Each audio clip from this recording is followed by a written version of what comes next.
اللہ تبارک و تعالیٰ کے نام سے شروع جو بڑا مہربان اور نہایت رحم کرنے والا ہے۔ ناظرین محترم، قرآن مجید میں اللہ تبارک و تعالیٰ نے جا بجا جنت کی تفصیل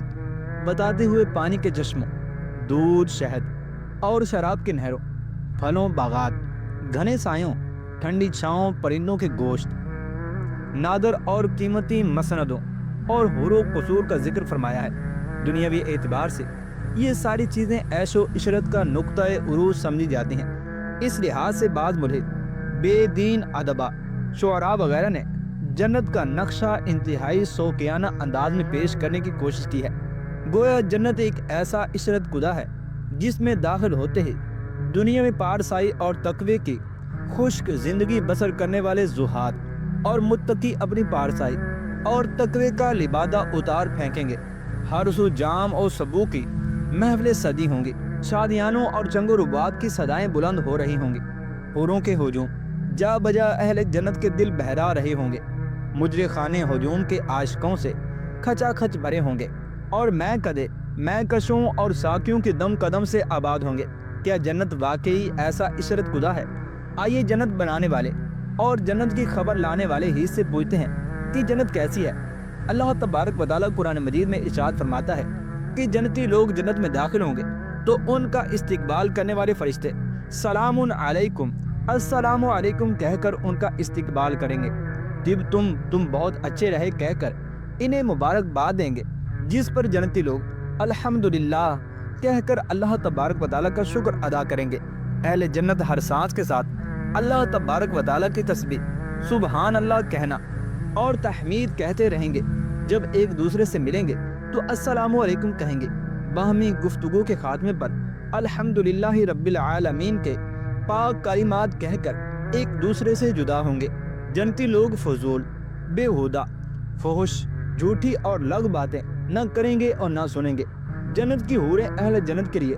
یقیناً سامان لذت مہیا کریں گے، لیکن یہ حوریں آوارہ، بے پردہ اور بے حیا نہیں ہوں گی، اور نہ ہی غیر محرموں سے آنکھیں ملانے یا لڑانے والی ہوں گی، بلکہ انتہائی شرم و حیا کی مالک، نیک سیرت، با پردہ ہوں گی، جنہیں اس سے پہلے کسی انسان نے چھوا ہے اور نہ ہی کسی جن نے، صرف اپنے شوہروں سے پیار کرنے والی ہوں گی۔ قرآن مجید کی مذکورہ تعلیمات کو سامنے رکھتے ہوئے یہ اندازہ لگانا مشکل نہیں کہ جنت بلا شبہ عیش و عشرت کی جگہ ہے، لیکن اس عیش و عشرت کا تصور تقوی، نیکی، پرہیزگاری، پاکیزگی کے اس معیار کے ساتھ وابستہ ہے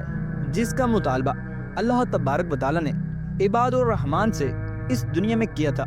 جسے وہ اپنی تمام تر محنت اور ریاضت کے باوجود حاصل نہ کر پائے۔ یہی عباد الرحمن جب جنت میں داخل ہوں گے تو اللہ تبارک و تعالیٰ اپنے فضل و کرم سے انہیں تقوی، نیکی اور پاکیزگی کے اس معیار مطلوب تک پہنچا دیں گے جس کا حکم انہیں دنیا میں دیا گیا تھا۔ جنت کے اس ماحول کو سامنے رکھیے اور پھر لمحہ بھر کریے تصور کیجیے کہ کون سا ایسا مسلمان ہوگا جو جنت میں داخل ہونے کے بعد حور و قصور اور مأکولات و مشروبات سے پہلے اپنے محسن اعظم، ہادی عالم،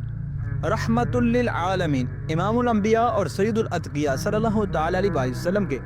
رخ انور کی ایک جھلک دیکھنے کی طرف نہ رکھتا ہوگا۔ یقیناً اربوں نہیں کھربوں نفوس قدسیہ، جس میں انبیاء، صلحاء، شہداء، ابرار، اخیار، علماء اور فقہاء تک سبھی شامل ہوں گے، آپ صلی اللہ تعالی علیہ وسلم کی زیارت کے منتظر ہوں گے۔ کون سا ایسا جنتی ہوگا جس کے دل میں شجر اسلام کی اپنے خون سے آبیاری کرنے والے عشرہ مبشرہ، شہدائے بدر، شہدائے احد، اصحاب شجر اور دیگر صحابہ کرام کو ایک نظر دیکھنے کا شوق فراواں نہیں ہوگا۔ بلا شبہ حور و قصور اور ماکولات و مشروبات جنت کی نعمتوں میں سے ایک نعمت ہیں، لیکن یہ نعمتیں جنت کی زندگی کا ایک جز ہیں، مکمل زندگی نہیں۔ جنت کے پاکیزہ صاف ستھرے ماحول میں اہل جنت کے لیے حور و قصور کے علاوہ بھی بہت سے مشاغل اور دلچسپیاں ہوں گی، جن سے ہر جنتی اپنی اپنی رغبت اور اپنے ذوق کے مطابق اپنے آپ کو مصروف رکھے گا۔ عربی زبان میں جنت باغ کو کہتے ہیں، اس کی جمع جنات ہے۔ اس کا حدود اربع کیا ہے، اس کا ٹھیک ادراک نہ صرف مشکل بلکہ ناممکن ہے۔ قرآن مجید میں اللہ تبارک و تعالیٰ نے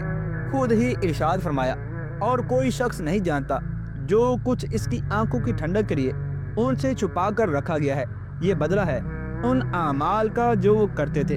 چنانچہ رسول اللہ صلی اللہ تعالیٰ علیہ وسلم نے جنت میں داخل ہونے والے آخری آدمی کے بارے میں یہ بات ارشاد فرمائی کہ جب اسے اللہ تبارک و تعالیٰ کی طرف سے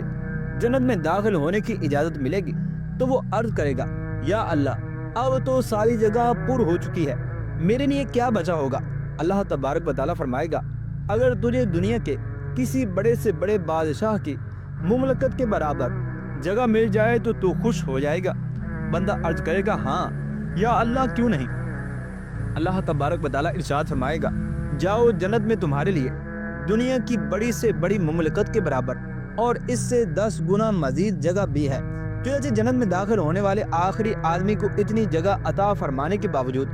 جنت میں اتنی زیادہ جگہ بچ جائے گی کہ اسے پر کرنے کے لیے اللہ تبارک و تعالیٰ ایک دوسری مخلوق کو پیدا فرمائے گا۔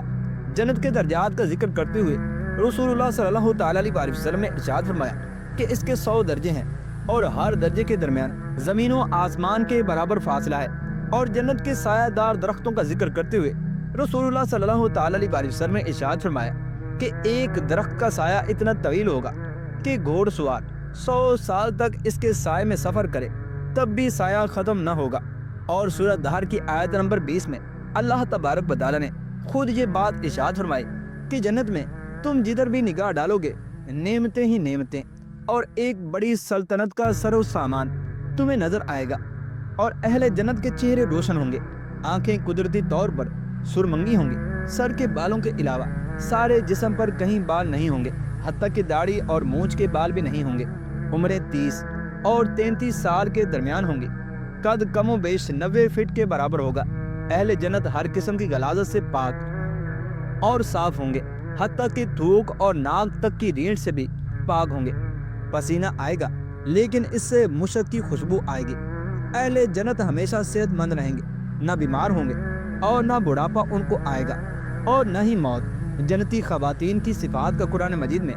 بار بار ذکر کیا گیا ہے، وہ یہ کہ جنتی عورتیں انتہائی باحیا اور شرمیلی ہوں گی، نگاہیں نیچی رکھنے والی ہوں گی، حسن و جمال میں لؤلؤ اور مرجان جیسے موتیوں سے بڑھ کر حسین و جمیل ہوں گی۔ ارشاد نبوی صلی اللہ تعالیٰ علیہ وسلم ہے کہ جنت کی عورت اگر لمحہ بھر کے لیے دنیا میں جھانک لے تو اس کا چہرہ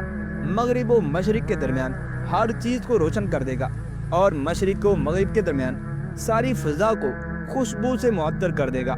اور جنت میں کوئی بھی شخص بن بیاہا نہیں ہوگا، ہر آدمی کی 2 بیویاں ہوں گی، یہ دونوں بیویاں بنت آدم علیہ السلام سے ہوں گی۔ دنیا کی ان عورتوں کو اللہ تبارک و تعالیٰ جنت میں داخل ہونے سے پہلے دوبارہ پیدا فرمائے گا اور اسی حسن و جمال سے نوازے گا جو جنت میں پیدا ہونے والی عورتوں یعنی حوروں کا ہوگا۔ ان عورتوں کو نئی پیدائش کے بعد کسی انسان نے یا جن نے نہیں چھوا ہوگا۔ یہ عورتیں اپنے شوہر کی ہم عمر ہوں گی، با حیا، شرمیلی، با پردہ،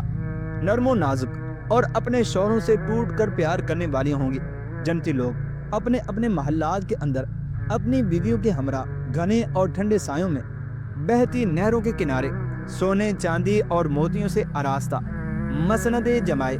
خوش گپیاں کریں گے۔ کھانے پینے کے لیے خواتین کو زحمت نہیں کرنا پڑے گی، بلکہ جو کچھ وہ چاہیں گی موتیوں کی طرح خوبصورت اور چاقو چوبند خدام فوراً حاضر کر دیں گے۔ ایک ہی خاندان کے قریبی اعزا مثلاً والدین، دادا دادی، نانا نانی، بیٹا بیٹی یا پوتی وغیرہ اگر درجات کے اعتبار سے ایک دوسرے سے فاصلے پر ہوں گے تو اللہ تبارک و تعالیٰ اپنے فضل و کرم سے کم درجے والوں کا درجہ بڑھا کر سب کو آپس کے اندر ملا دے گا۔ اللہ تبارک و تعالیٰ سے دعا ہے کہ اللہ تبارک و تعالیٰ ہمیں بھی جنت کے اندر بلا حساب و کتاب داخل ہونے کی توفیق عطا فرمائے، آمین یا رب العالمین۔